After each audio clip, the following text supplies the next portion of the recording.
Well, good evening.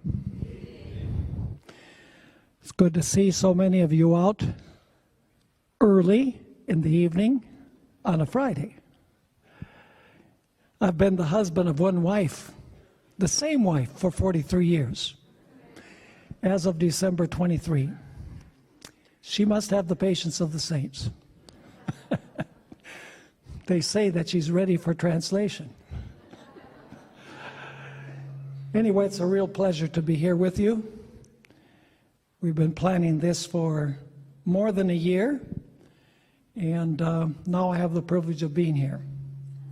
I do want to thank you for the cold welcome that you have given me. When I got off the plane today, you know, you're in the tunnel that leads to the terminal. I said, wow, what a difference between this and California.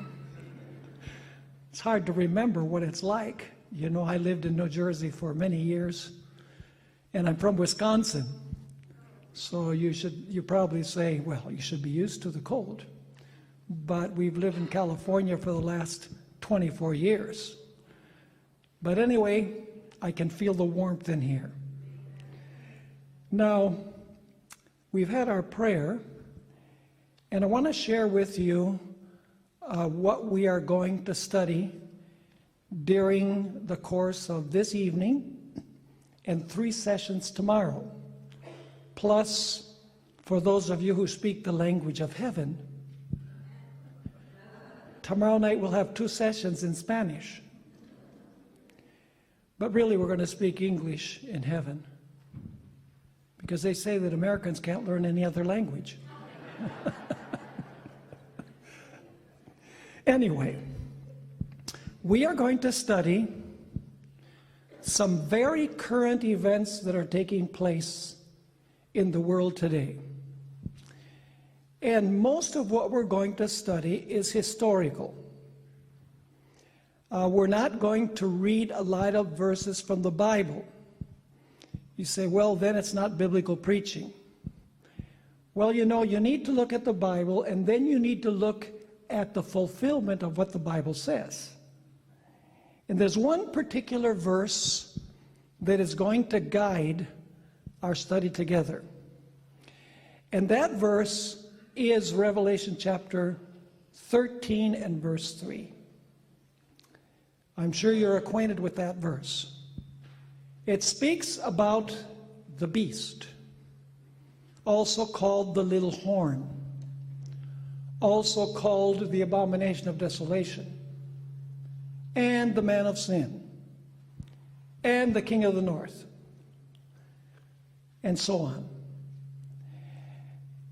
We're told in that text that this system received a deadly wound, but its deadly wound was going to be healed. And so in the course of this weekend, we are going to talk about events that show that that wound is quickly being healed as I speak. Now, I'm going to be quoting a lot from different sources. And I don't expect you to write down all the quotations, so let me tell you what I'm going to do. I brought some cards where you can put your contact information. And what I'll do is, if you give me your email address, I will send you the 80 pages of material that I'm going to present here this weekend, free. And you can read all of the quotations at your leisure, slowly. And you can double check, you can go to the internet, you can look up those quotations in the original sources. So, I brought this stack of cards, and they will be up here. And if you wish, after the meeting this evening, you can fill out the card, make sure you give it to me. And then we will, within a couple of weeks, once the secretary gets all of the email addresses inputted, then we will be sending that out to you free of charge. Now, the title of what we're going to study is Thesis, Antítesis, and Synthesis. I see Dr. McDermott and his wife here. what we're going to study is new material. I'm in the process of writing 2 newsletter articles for our Secrets Unsealed newsletter. And much of the content that I'm going to share with you this weekend will be in those newsletter articles. The title is Thesis, Antithesis, and Synthesis. And you're probably wondering what that means. Well, probably many of you know that an individual called Karl Marx wrote a very famous book, Das Kapital. And he also co-authored a book titled The Communist Manifesto. He co-authored it with an individual called Friedrich Engels. And there, in those books, he referred to history, to the flow of human history, with the words thesis, antithesis, and synthesis. That's how Marx described history. Now, you're probably wondering why he referred to the flow of history with those words.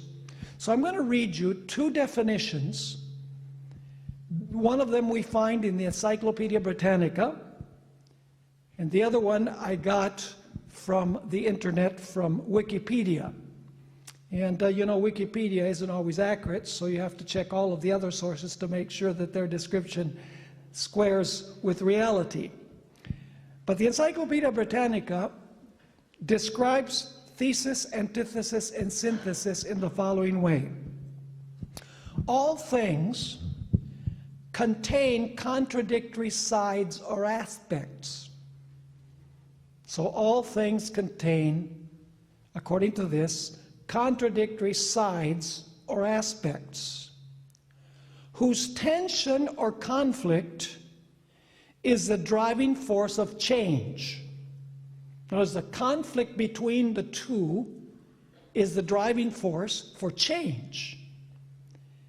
And then the last part of the definition is eventually transforms or dissolves them. In other words, dissolves the contradiction between the two sides, dissolves them. So in other words, the thesis and the antithesis are in total opposition. But the tension between the two eventually leads to the point of dissolving the tension, and this dissolves the contradiction between the two. In the other definition, we have the following explanation. The triad thesis, antithesis, and synthesis is a progression of 3 ideas or propositions, in which the first idea is followed by a second idea that negates the first. And the conflict between the first and the second ideas is resolved by a third idea. So in short, the idea is that in the flow of history, you have a movement that rises. Later on, you have a movement that is totally opposite to that one that arises. And the tension between the two eventually dissolves the tension, and they synthesize or they come together. Are you following the definitions? Now let's apply this paradigm to history as we find it in the book of Revelation. First of all, the thesis. As we all know, for 1260 years, the papacy had the states of Europe in submission to her agenda.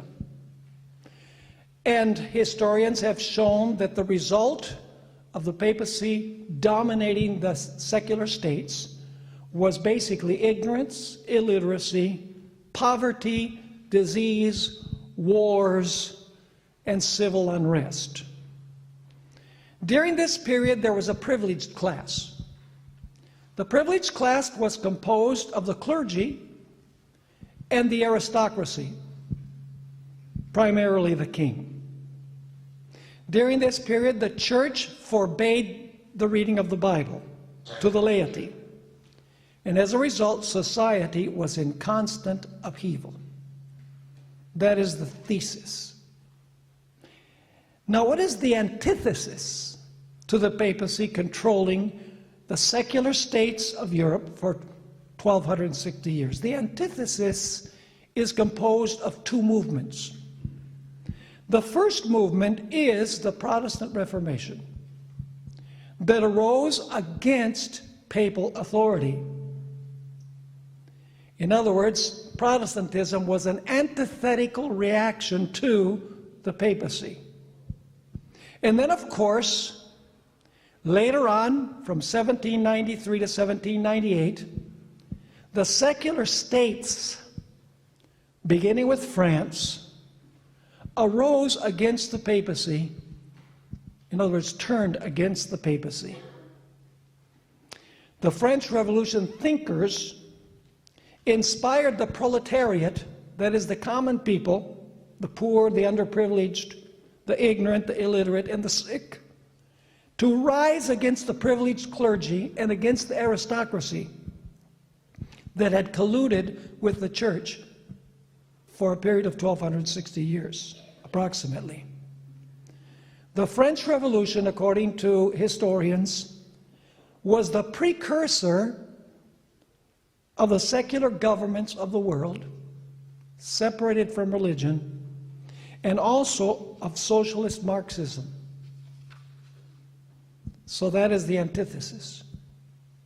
Thesis, the papacy controlling the states of Europe, the secular states, hiding the Bible. The antithesis, Protestantism rises against the papacy. 1517 is the date that is usually given, and then culminates with the secular states of the world, beginning with France, become secular and turn against the church. Now, what is the synthesis? For many, many years, there was a conflict or controversy between the papacy and Protestantism and the secular powers.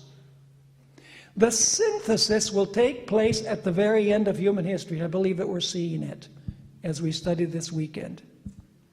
What is going to happen is that Protestantism, the tension between the papacy and Protestantism, the tension between the papacy and the secular powers of the world is going to disappear.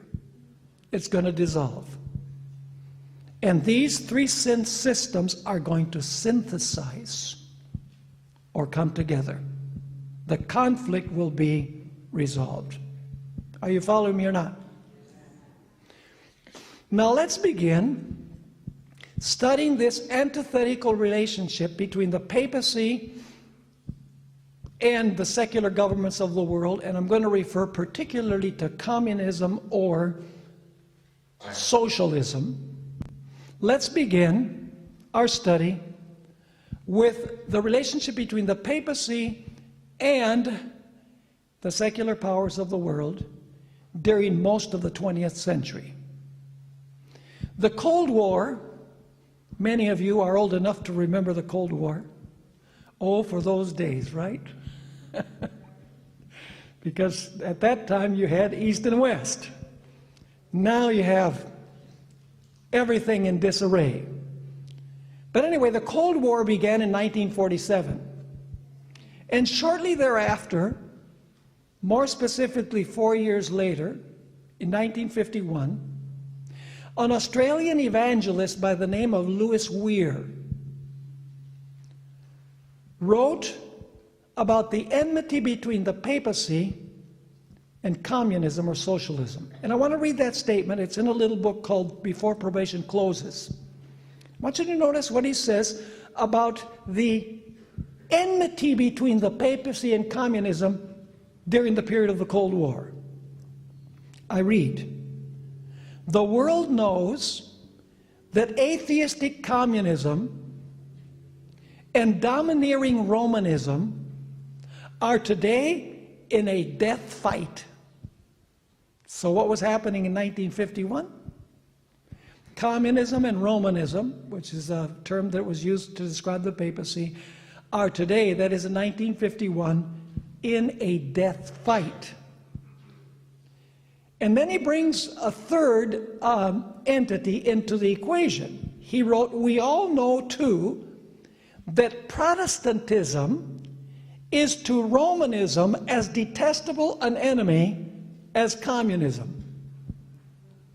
So what was the relationship between the papacy and Protestantism in 1951?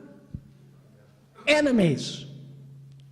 What was the relationship between the papacy and the secular powers of the world, particularly represented by communism? Enmity. He continues, Rome has no favors or peace with either.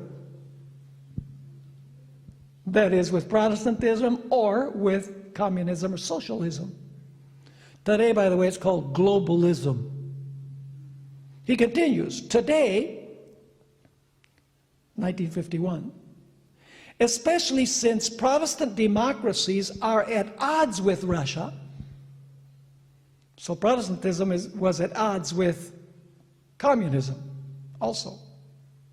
Today, especially since Protestant democracies are at odds with Russia, listen carefully now, Romanism diplomatically flirts with some influential Protestant groups or individuals in order to win their support in her fight to maintain her political and religious system throughout the world. So in other words, the papacy was flirting with Protestantism because Protestantism, and the biggest Protestant nation, capitalist, was at this time a deadly enemy of communism, right? So he says that that the Catholic Church was flirting with Protestantism because Protestantism would help them in their enmity against communism. However, we're also stated in the same book that Roman Catholicism and communism or socialism have many characteristics and objectives in common. Let me read from the book Probation Closes, page 31. We must not forget that communism is more a rival to Romanism than an enemy. Communism has more in common with Romanism than with any other religious body. Communism has what? More in common with Romanism than with any other religious body? You say, how can that be? They're deadly enemies. Continue. Communism has thrived best in Roman Catholic countries. True. Poor Roman Catholic countries.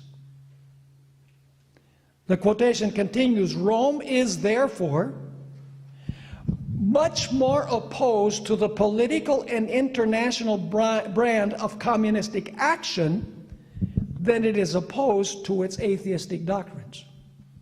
The papacy is not against communism because it's atheism, but because communism at that time was considered to be a rival. The quotation ends by saying, what Rome detests is communism, and what it fears most is its anti-Roman policy. So did the papacy dislike communism mainly because, communism is atheistic? No. Because communism was anti-papacy. So what Rome detests is communism, and what it fears most is its anti-Roman policy rather than its anti-Christian philosophy. Are you following me so far?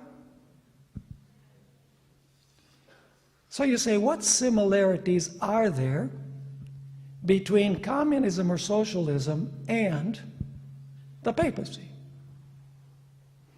I'm going to draw 12 parallels. 12 similarities between communism or socialism and the papacy. By the way, we're not talking only about things that happened in the past. There's a strong move in the United States towards socialism. Now, how does that fit within the scenario of Bible prophecy? Well, you need to continue coming this weekend.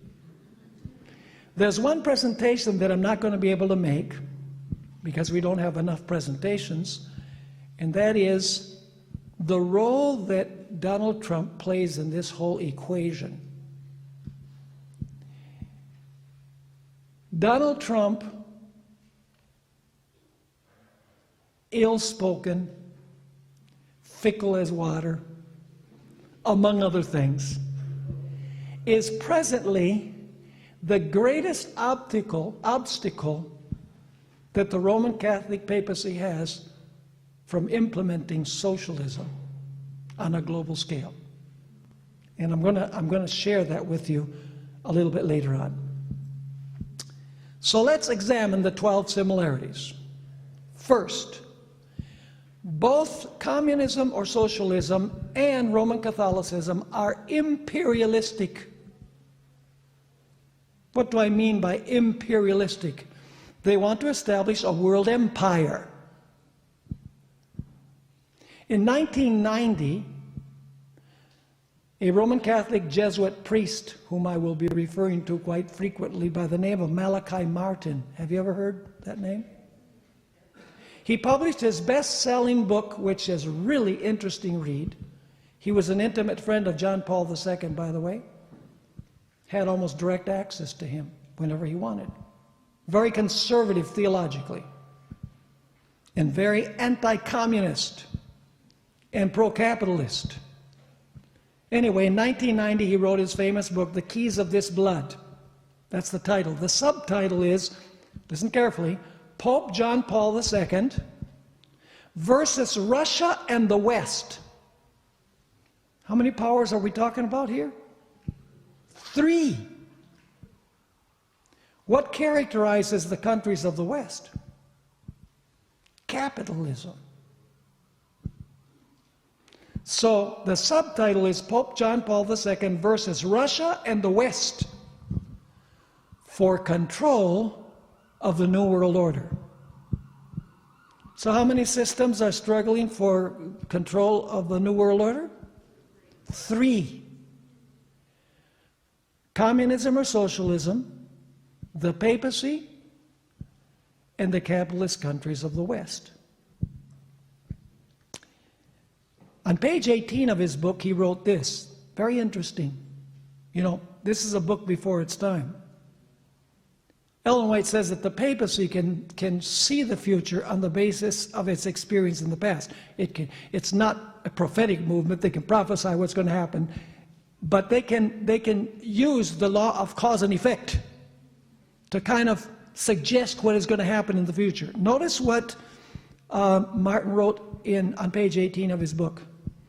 There is one great similarity shared by all 3 of these globalist competitors. So the 3 globalist competitors have one thing in common. What is it? Each one has in mind a particular grand design for one world governance. What do they have in common?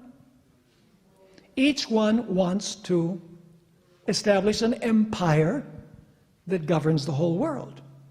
He continues, their geopolitical competition is about which of the 3, listen carefully now, which of the 3 will form, dominate, and run the world system that will replace the decaying nation system.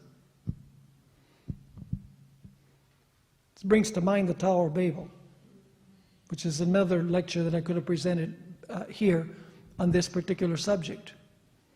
God had told the people at Babel to disperse, but they all came together They wanted to establish, Ellen White says, a universal empire that would cover the whole earth.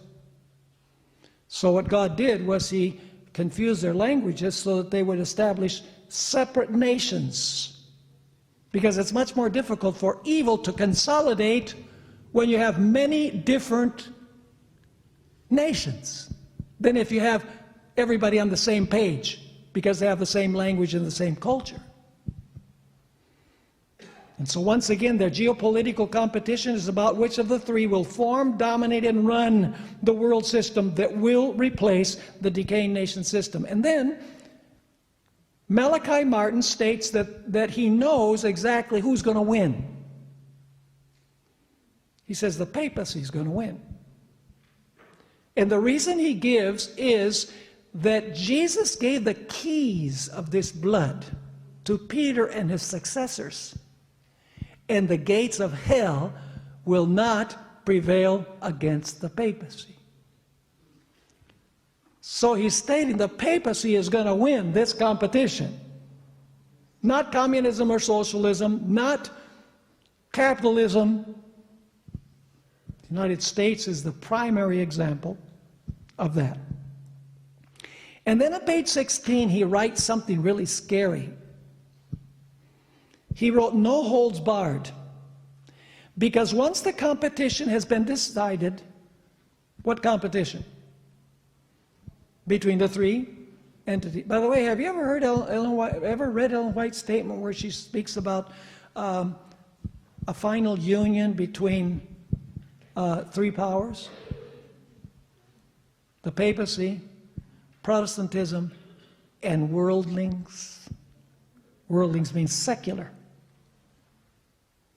So no holds barred, because once the competition has been decided, the world and all that's in it, our way of life as individuals and as citizens of the nations, our families and our jobs, our trade and commerce and money, remember all of this?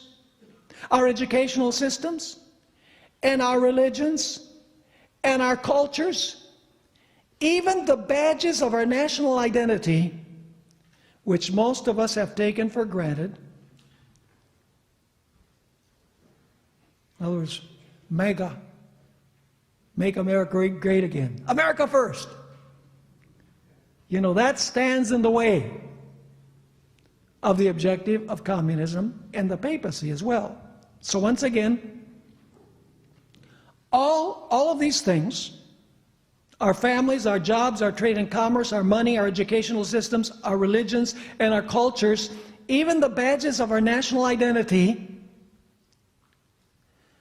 all will have been powerfully and radically altered forever.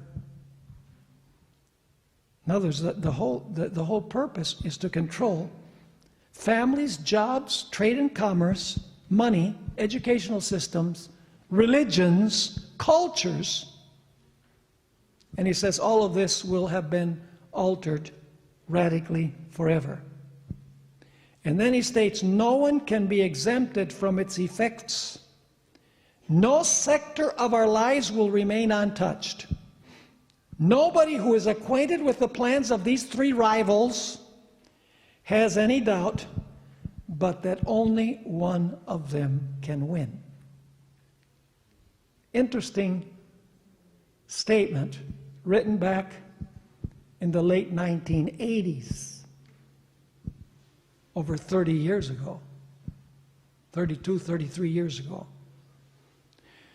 So the first similarity between the papacy and the communist or socialist or secular world is their imperialism. The second similarity is that they are both totalitarian. Communism and or socialism and the papacy are totalitarian. You say, what does that mean? It means that they want to exercise what? Total control. Therefore, they cannot allow dissent. They might sound now like they're protecting religious liberty and they're in favor of freedom and so on. Don't be fooled, because both of these systems are totalitarian. Communism or socialism vows for absolute control of the world system, of religion, politics, education, economics, the arts, and individual consciences. The harlot of Revelation 17 wants to do the same thing. Because if you read Revelation chapter 17, you'll find that the papal harlot sits on many waters, that is, on the multitudes. She also controls the economy of the world, according to Revelation 18. She also fornicates with the kings of the earth, and she has daughters whom she controls. And who are the daughters? The Protestant denominations. So both of them vie for total control. It's called totalitarianism. The third similarity is that for these two systems, individualism, free enterprise, freedom of speech, and freedom of religion cannot exist once they have full power. Both communism and the papal power are bitter opponents of individualism, freedom of speech, freedom of the press, freedom of conscience, and freedom of worship. Why would they be against these? Because in individualism, with all these freedoms, they cannot exercise total and complete control. The fourth similarity is that both of these systems, the papacy and socialism or communism, is that both of them have a system of spying or surveillance. You know, communism had the KGB. For those of you who are not up on the news of what's happening in Venezuela they have an organization called the SEBIN, spies on all political opponents. They've established a system where an individual represents a certain block of the city, and that individual is responsible to keep everybody in line on that block of the city. And of course, the Roman Catholic Church also has a system of surveillance or spying, such as the Opus Dei, which means the work of God, and the Jesuits. We will be speaking more about them in the course of this weekend. Similarity number 5. Both of them despise Protestantism. Why? Because Protestantism is primarily found in countries that are capitalist. And capitalism guarantees freedom of enterprise, freedom of speech, freedom of the press, freedom of religion, freedom of political preference, and individualism. The guarantee of these freedoms goes against the grain of totalitarianism. So Protestantism is despised by both the papacy and socialism. Similarity number 6. Both communism or socialism feign an interest for the poor and for human rights. However, both have a deplorable record of accomplishment in both of these areas. Communism and Catholicism thrive in areas of extreme poverty, where there is a small middle class. Therefore, both systems tell rich nations to redistribute their wealth to the poor ones. In Europe, during the 1260 years, there was ignorance, war, disease, social unrest, and persecution. The church enriched itself at the expense of the poor, building huge monuments like, for example, St. Peter's Basilica and the famous basilica or cathedral that had this fire last year, Notre Dame. Most of the money that was used to build those great monuments was at the expense of the poor. In Latin America, how many of you are from Latin America? Raise your hand. We have several here. In Latin America, the papacy has had 500 years to improve the lives of the people and has failed miserably. As you know, thousands have come towards the U.S. in caravans, seeking a better life. So both of these systems, communism or socialism and the papacy, feign an interest for the poor. And yet the governing class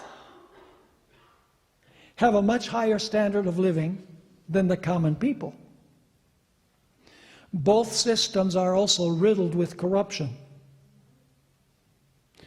By way of example, my wife is from Colombia, but her family lived for many years in Venezuela. In fact, she still has 2 sisters and a brother that live there. So I'm speaking from personal experience. In Venezuela, the elite socialists or communists, they like to call themselves socialists, but they're really communists. They've pillaged the country. And they've left the country totally bankrupt, stealing not millions but billions of dollars, living in luxury while people are eating from the garbage and barely have 1 meal a day and have no freedoms. You know, communism tried to penetrate Nicaragua in the 80s, 70s, late 70s and early 80s. Let me read you a description that Malachi Martin gave of the lifestyle of the socialists in Nicaragua back in that time. They feigned love for the poor, yeah. By the way, does the present Pope talk a lot about the poor? Oh, yeah. In the book The Jesuits, page 139, 140, and I'll be referring to this book quite a bit this weekend, he describes the lifestyle of the leaders of the socialists in Central America in the 80s. They live in homes expropriated from the ousted middle class. Do you know what expropriate means? In Venezuela, Chavez, he would see this nice piece of land, he would say, expropriate it. He would steal it from the owner. And it now became part of the government. So they live in homes expropriated from the ousted middle class. In comfortable Managua suburbs, such as Las Colinas, Managua is the capital city of Nicaragua, they shop at specially designated hard currency and dollar stores where there is no preferential treatment for the poor. They dine at luxury restaurants restricted to party officials and lunch in their government offices on the daily loads delivered by official vans of ham, lobster, and other delicacies unobtainable elsewhere in Sandinista Nicaragua. They relax in reserved box seats at the baseball stadium, enjoy unlimited supplies of gasoline and water that are rationed to the people, and vacation in the mansions of the Somoza dynasty. Somoza was the dictator that the communists overthrew. Suitably rebaptized by the Sandinistas as protocol houses. They travel around their native Nicaragua with personal bodyguards of Cubans and East Germans who are armed with Soviet automatics, ostensibly to be pointed at potential assailants, but presumably equally effective against an activist priest who might waver in his enthusiasm for politics of the Sandinista brand. So they feign a love for the poor. Yeah, we need to distribute all of the resources of the nation equally among everybody. But the leaders don't live that way. By the way, do you know Ellen White wrote that it was never God's plan that poverty should disappear from the earth? So this ideal, you know, there's huge talk about eradicating poverty on the part of the papacy and on the part of the socialist governments of the world. The United Nations is foremost in talking about eradicating poverty from the world by taking money from the rich nations and redistributing it to the poor nations. Notice what Ellen White wrote in Volume 4 of the Testimonies, 551 and 552. It was not the purpose of God that poverty should ever leave the world. It was not the purpose of God, what? It was never the purpose of God that poverty should ever leave the world. The ranks of society are never to be equalized. For the diversity of condition which characterizes our race is one of the means by which God has designed to prove and develop character. Many have urged with great enthusiasm that all men should have an equal share in the temporal blessings of God. But this was not the purpose of the Creator. Christ has said that we shall have the poor always with us. So this ideal of socialism, this ideal of the papacy, is not God's plan. Similarity number 7. Both socialism or communism and the papacy have a long history of persecution. Let me read you a description of what occurred in the former Soviet Union in terms of persecution. Communism persecuting. 1 million imprisoned or exiled between 1927 to 1929. 9 to 11 million peasants forced off their lands. And another 2 to 3 million peasants arrested or exiled in the mass collectivization program. 6 to 7 million killed by an artificial famine in 1932 through 1934. 1 million exiled from Moscow and Leningrad in 1935. 1 million executed during the Great Terror of 1937 and 1938. 4 to 6 million dispatched to labor camps. 10 to 12 million people forcibly relocated during World War II. And at least 1 million arrested for various political crimes from 1946 to 1953. That's a record of communism or socialism, just in the Soviet Union. Did the papacy do the same thing during the 1260 years? You know, Daniel 7, it says that this system would persecute the saints of the Most High. Revelation 13 also emphasizes that. The 5th seal says that the martyrs that were slain by this system cried out, "Until when, O Lord, do you not judge and avenge our blood upon those who shed it on the earth?" Ellen White wrote in The Spirit of Prophecy, Volume 4, page 63, the papacy, the mangled forms of millions of martyrs cried to God for vengeance upon that apostate power. So both systems are persecuting powers. Similarity number 8. Both systems oppose God. Really? Yes, in different ways. How does socialism or communism oppose God? Well, they openly say that they're what? We're the atheists. We don't believe in God. The state is God in Marxism or socialism. At least they have the sincerity to say, we are atheists, we don't believe in God. How does the papacy oppose God? 2 Thessalonians 2 says that it sits in the temple of God, showing itself to be God. It doesn't replace God with the state. It replaces God with the Pope. Both of them oppose God. Similarity number 9. Both of these powers, the papacy and socialism or communism, operate by a power from beneath, from the abyss, from below.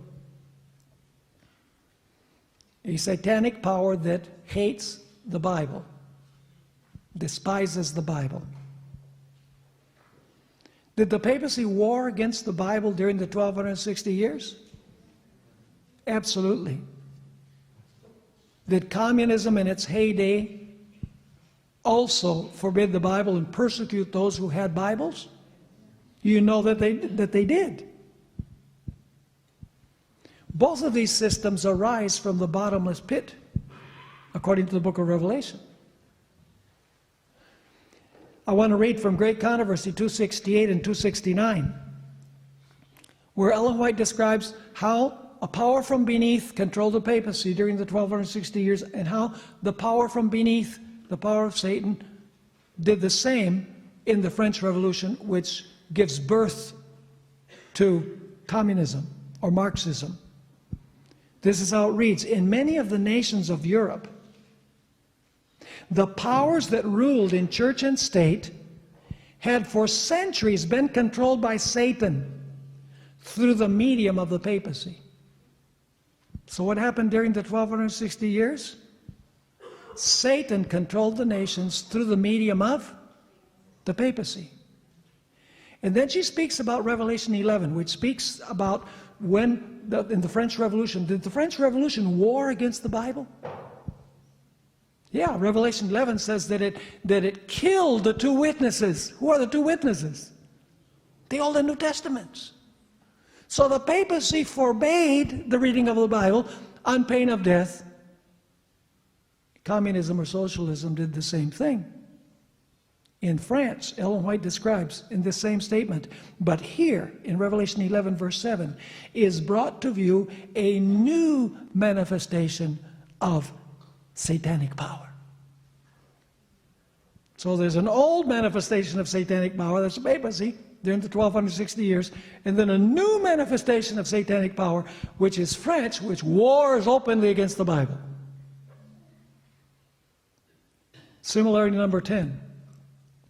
Both systems grow, spread, and thrive by establishing and controlling the educational systems to brainwash students to buy into their philosophies.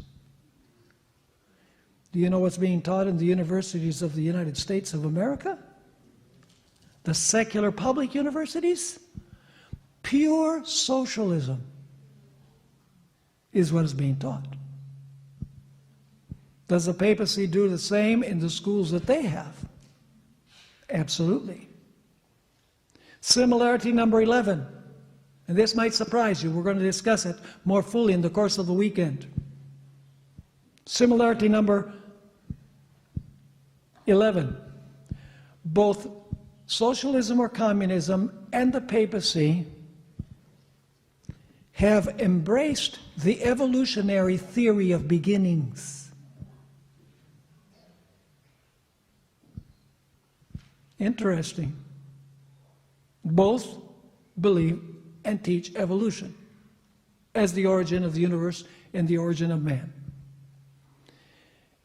And then fact number 12, this is the comforting part.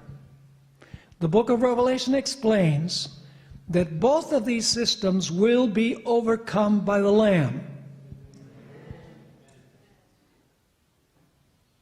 In Revelation 17, verse 14, it says that Christ will overcome the kings because he is King of kings and Lord of lords. In Revelation chapter 17 says that the civil powers will turn against the harlot. And they will make her naked and desolate. They'll burn her with fire and eat her flesh.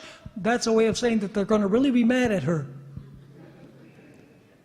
when they discover that she has deceived them into merging with her. So are you clear on the similarities?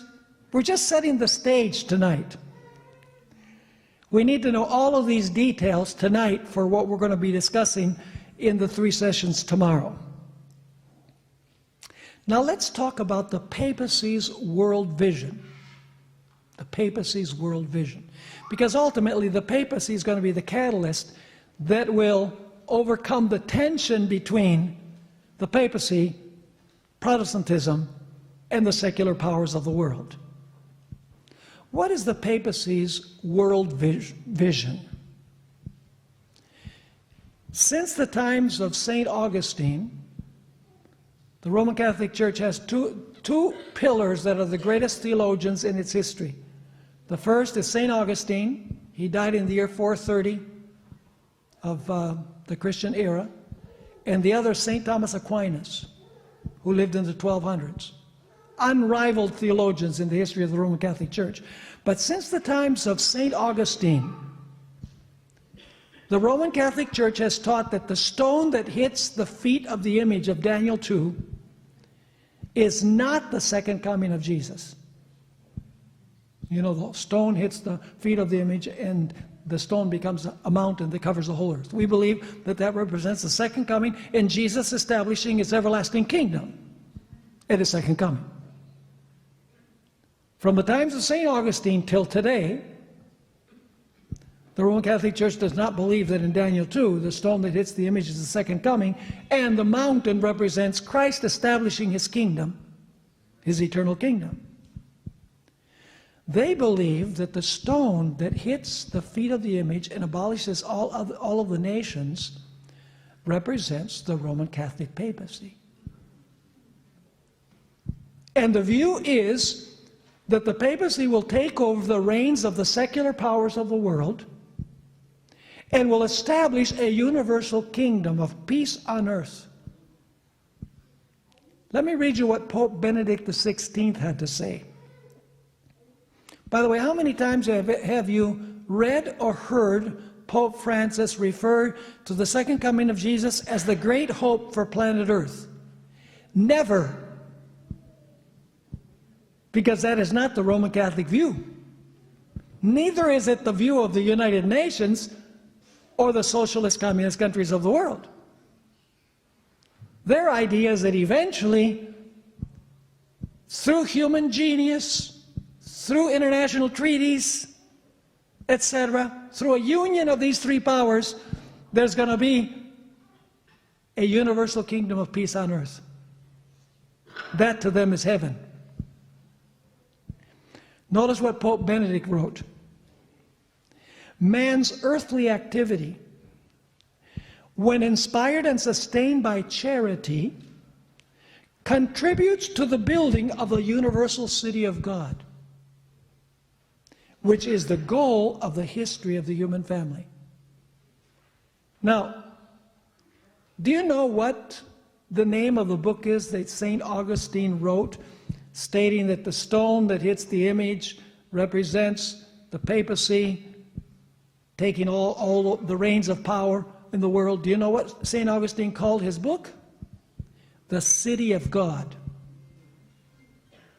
So, Pope Benedict is referring to that concept because he says, man's earthly activity, when inspired and sustained by charity, contributes to the building of the universal city of God, which is the goal of the history of the human family. That's what St. Augustine taught. The goal of the history of the human family is the city of God, which is the papacy taking over the powers of the world. He continues, in an increasingly globalized society,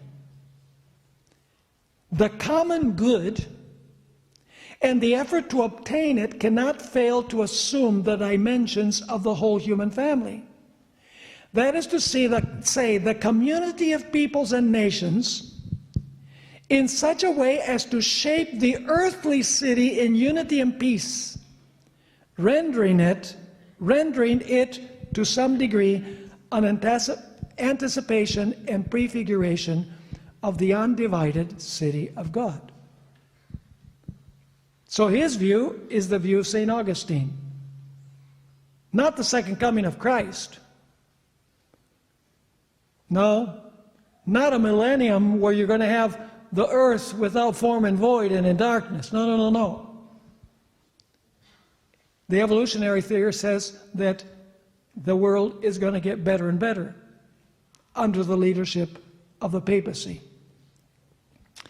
There's a Reformed scholar by the name of John Robbins, not a Catholic, but he discerned very clearly what the papacy has in mind.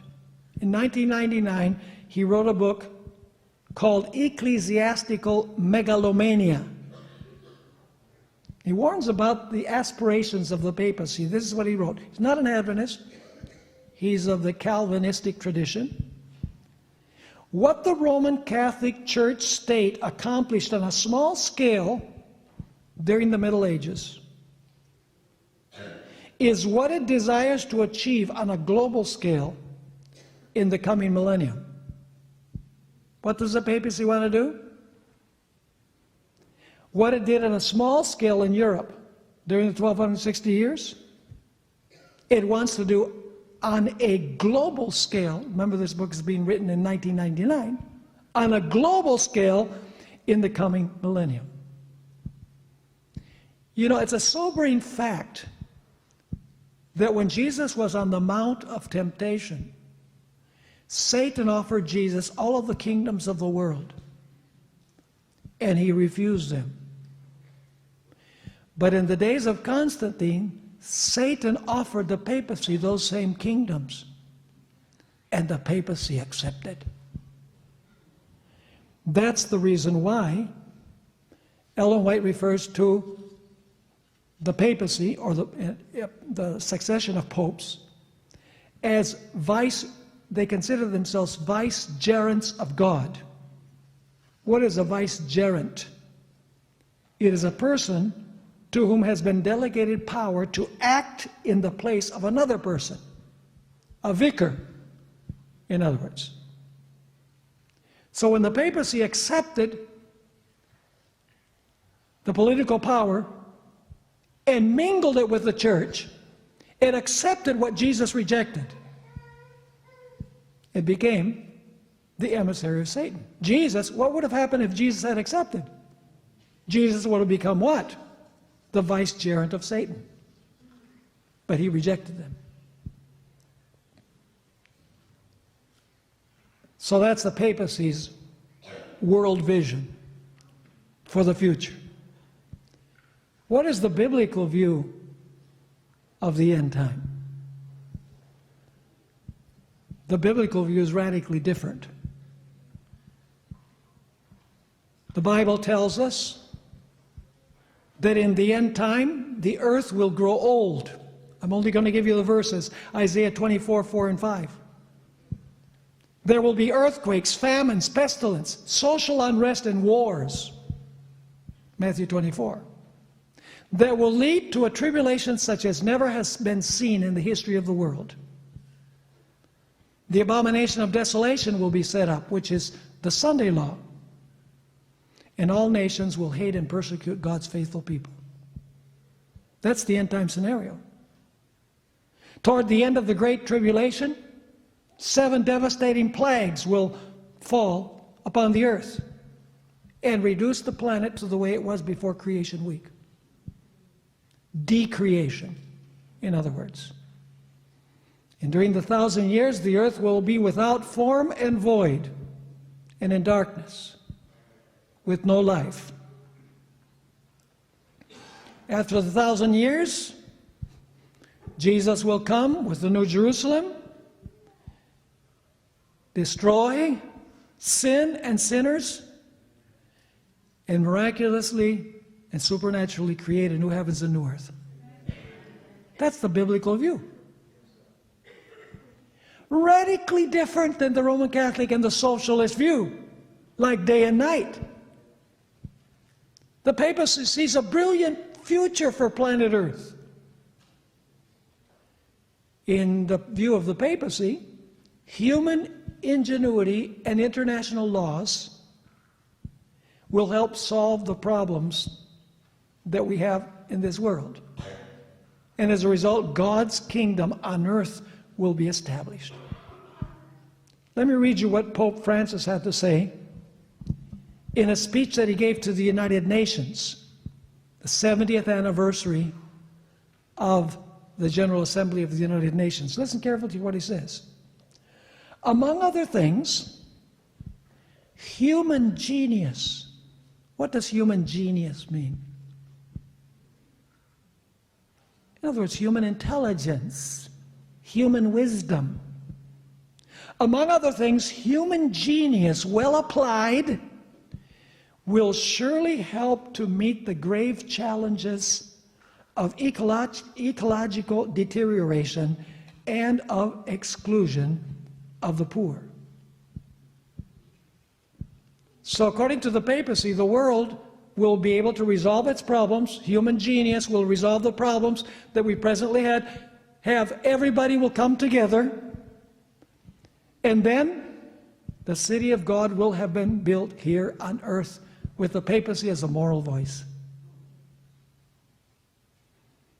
This radically differs from the biblical perspective.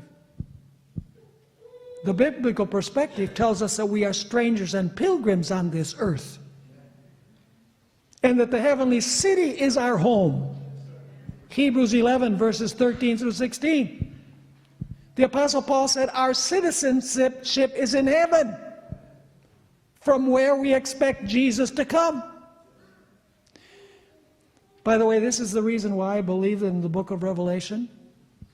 Have you ever noticed the expression, those who dwell on the earth? It always refers to the wicked.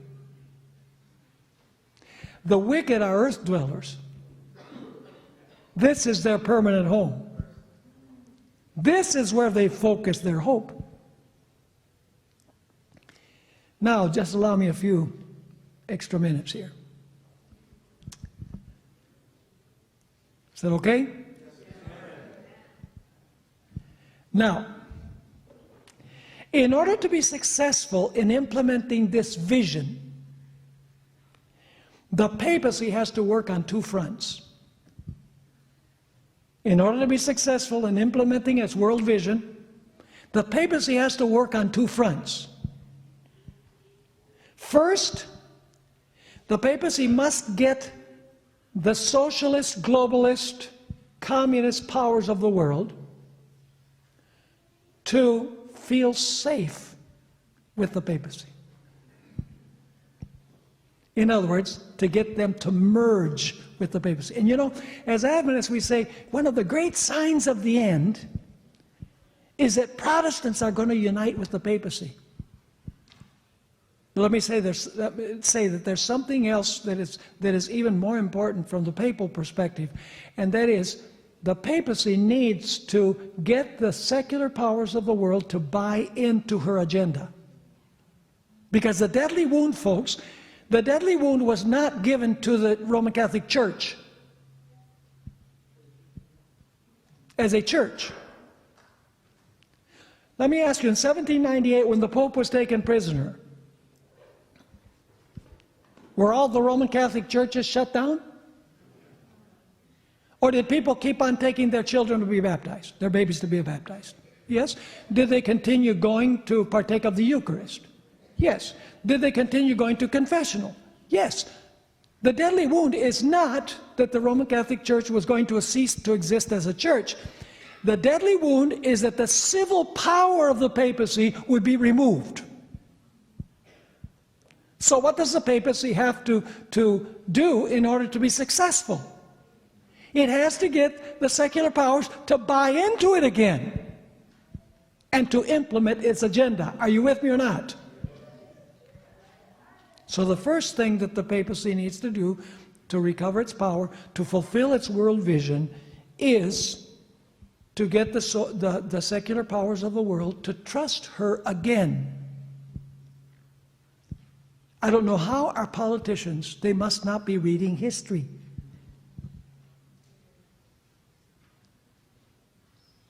Is the papacy in its essence the same as it always has been? Does she look like she's always been? No, she doesn't look like she's always been. She speaks about the need to help the poor. The Pope washes the feet of the prisoners. He lives in humble quarters. He doesn't even live in the palace. He lives in humble quarters. And everybody says, wow, what a wonderful system. The best description that Ellen White gave of the papacy, actually, it's the best description I've ever read anywhere. She says that beneath the variable appearance of the chameleon. You know what a chameleon is? It's a lizard that changes colors depending on the environment where it is. It's camouflage. So she says, behind the variable appearance of the chameleon is the invariable venom of the serpent.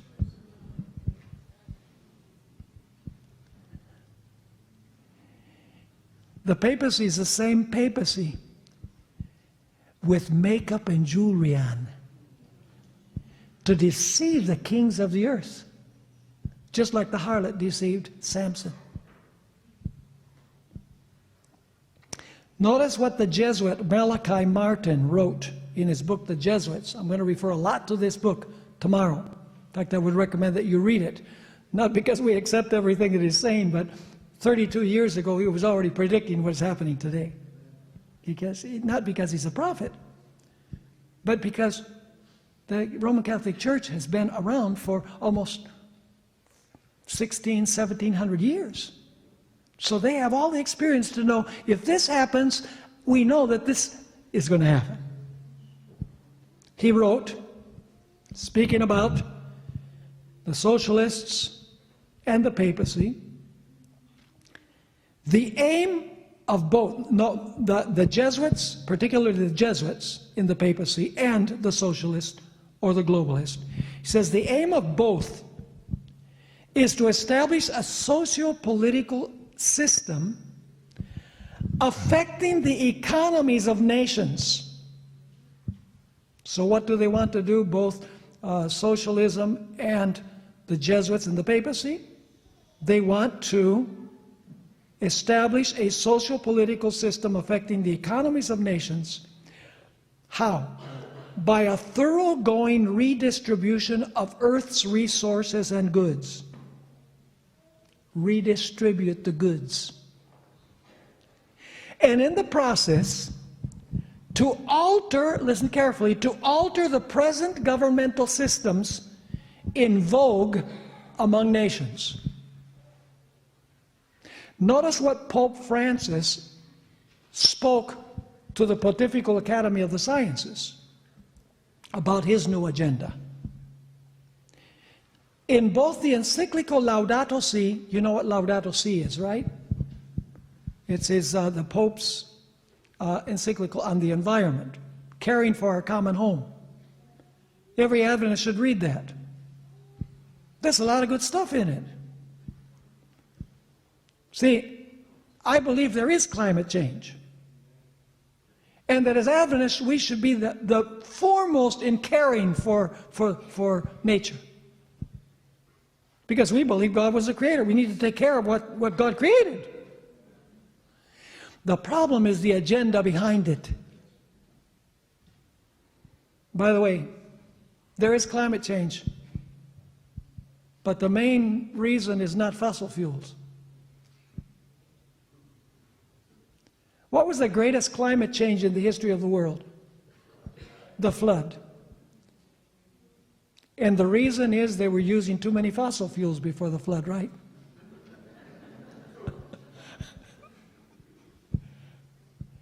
The wickedness of man was great in the earth, and every intent of their hearts was only evil continually.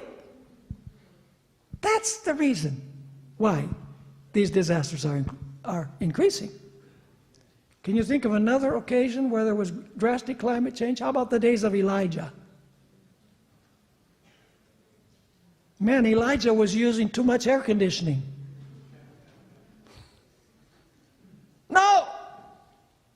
It was the wickedness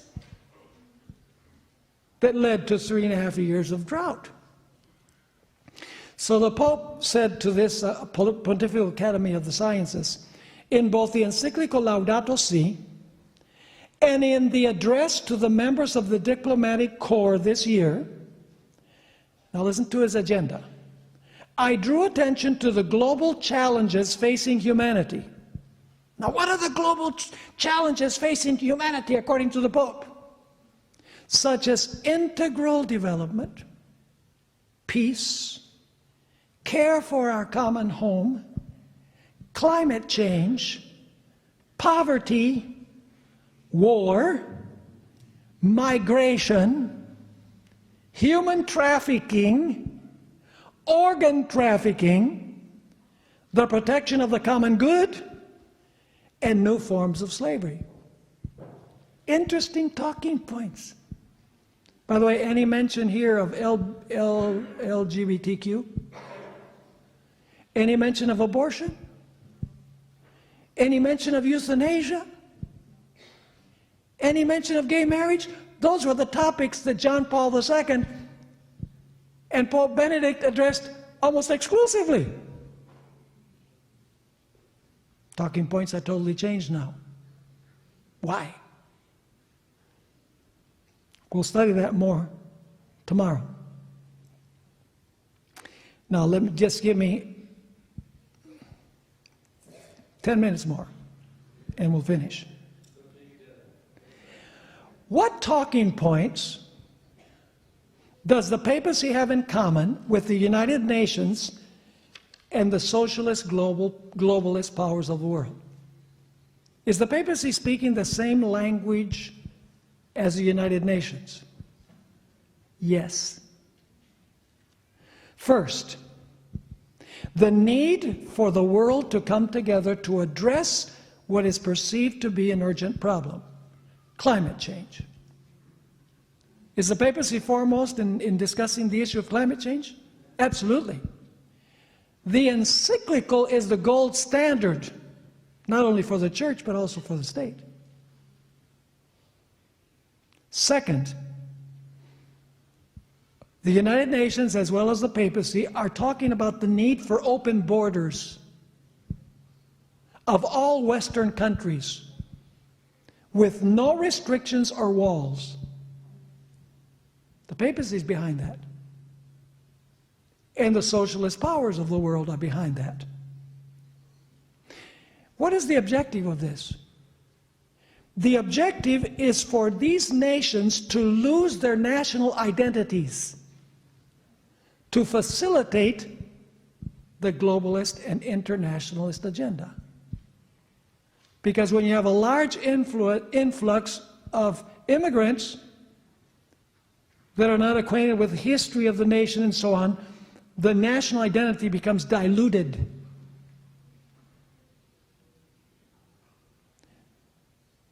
Notably, now listen carefully, you never hear the Pope clamoring for China, India, or Russia to open their borders.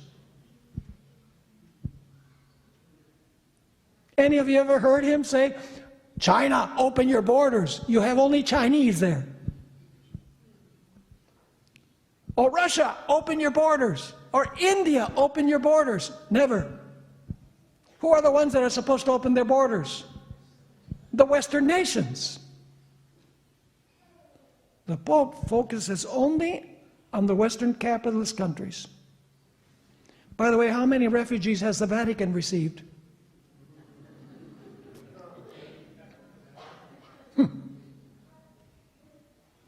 Let me read you from an interesting article that appeared on the Christian Broadcasting Network, CBN. That's Pat Robertson's television program. On their website, they had this interesting article on how the Pope stated that nationalism prevents globalism. That's why Trump is a huge bump in the road right now. And I believe God is giving us time. By the way, I'm not saying that we should vote or not vote for Trump. I'm simply making a statement of fact. Trump and the Pope are opposites in every detail. Every single detail. I'll be sharing that with you tomorrow. But if Trump should be not reelected, what could happen? You have a lot of socialist, most of the Democrat candidates trend towards what? Socialism. This is what appeared. First a comment, and then they quote the Pope's own words. This is the comment. Pope Francis is pushing for steps toward a global authority that supersedes the rights of individual countries. Did you understand what that says? Pope Francis is pushing for steps toward a global authority that supersedes the rights of individual countries. In other words, individual countries will lose their rights. All with the goal of pursuing the common good on issues like climate change and immigration. And then it quotes the Pope's own words. Here they are. The nation state cannot be considered as an absolute. The nation state cannot be considered as an absolute, as an island in relation to its surroundings. In other words, no nation is an island. In the current situation of globalization, says the Pope, not only of economy, but also of technological and cultural exchanges, the nation state, that is individual nations, is no longer able to procure by itself the common good for its population. The common good has become global, and nations must associate for their own benefit. When a supranational, that is something that involves all nations, when a supranational common good is clearly identified, there is need for a special legally constituted authority capable of facilitating its implementation. Are you understanding what this is saying? He's not even trying to hide what the idea is. He continues, think of the great contemporary challenges of climate change, new slavery, and peace.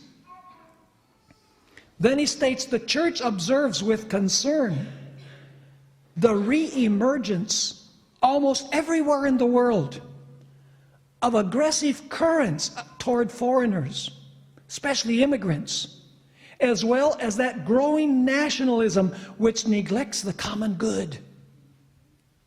So what does it say? Nationalism what? Nationalism, he says, neglects the common good. There is a risk of compromising already established forms of international cooperation, undermining the aims of international organizations as a space for dialogue and meeting for all countries on a level of mutual respect, and hindering the achievement of the Sustainable Development Goals unanimously approved by the General Assembly of the United Nations on 25 September 2015. The Pope is saying that he is 100% on board with the Sustainable Development Goals that were enunciated by the United Nations in the year 2015 at the 70th anniversary of the United Nations. You know, if you really want to get goosebumps, if you want to read something that's really distressing and disturbing, just Google Sustainable Development Goals, what the United Nations has in mind to implement by the year 2030. Scary stuff. And the Pope has embraced it. So the first talking point, climate change. Second talking point, open borders to dilute national identities so that the world can come together a lot easier. And the third objective, and we'll end with this one, the third objective is eradicating global poverty by redistributing the wealth of the rich nations to the poor. And that way all nations will be poor. I read one statement in closing, written by Malachi Martin in 1987 in his book, The Jesuits. Speaking about the Jesuits and the socialists or the communists, he says the aim of both is to establish a socio-political system affecting the economies of nations by a thoroughgoing redistribution of Earth's resources and goods, and in the process to alter the present governmental systems in vogue among nations. A total transformation of the world to globalism under the moral authority of the papacy. Are you with me? Now, we haven't talked about the second thing that the Pope has to do. He has to win over Protestants. But that will be the topic for the next exciting episode of what we are studying. Tomorrow we'll deal in the morning with some of the socialist catchwords that are used by the papacy, and then we'll talk about the second priority of the papacy, how to win over the Protestants. Ellen White says that the papacy would do it. She said over 120 years ago, she gave us 3 ways in which the papacy is going to be successful. 1, false charity. False charity. So if there's false charity, there must be true charity. What is false charity? Well, let's just be nice and forget what divides us. Uniting on common points of doctrine. That's another. There's 3 things that Ellen White specifically mentions, which we can see happening in the world today. How the great Protestant evangelists, how many times have you ever heard Rick Warren or Joel Osteen or Kenneth Copeland or T.D. Jakes? How many times have you heard them criticize the papacy? You don't hear it because we're supposed to be nice. We're supposed to focus on what unites us, not what divides us. Protestantism has no clout anymore. The Seventh-day Adventist Church is the world's last hope. No, Jesus, of course, is the last hope. Using this church. Does the devil know it? Oh, yes, he does. Divide and conquer. Has the devil been quite successful in dividing the Adventist church and distracting it from its mission? Yes. And we cannot allow it to happen. We have been chosen for a special purpose. To raise up the standard and the truth, the present truth for this time. And woe to us if we don't, because if we don't, we have no reason to exist. Let's pray. Father in heaven, we thank you for your word. We're thankful also that we can read all of these publications and see how all things are moving toward what you have said in your word. We live in amazing times. Lord, I ask that you will help us to be revived. Fill us with your Spirit. Give us holy boldness to speak the truth in love, because the world is so confused. People's hearts are failing them for fear as they see what is happening. They don't know where things are leading. We do. And people can go to bed at night and they can have peace. So use us, Lord, to share this wonderful message. We ask that you'll be with us as we return to our homes. We pray in the precious name of Jesus. Amen. Amen.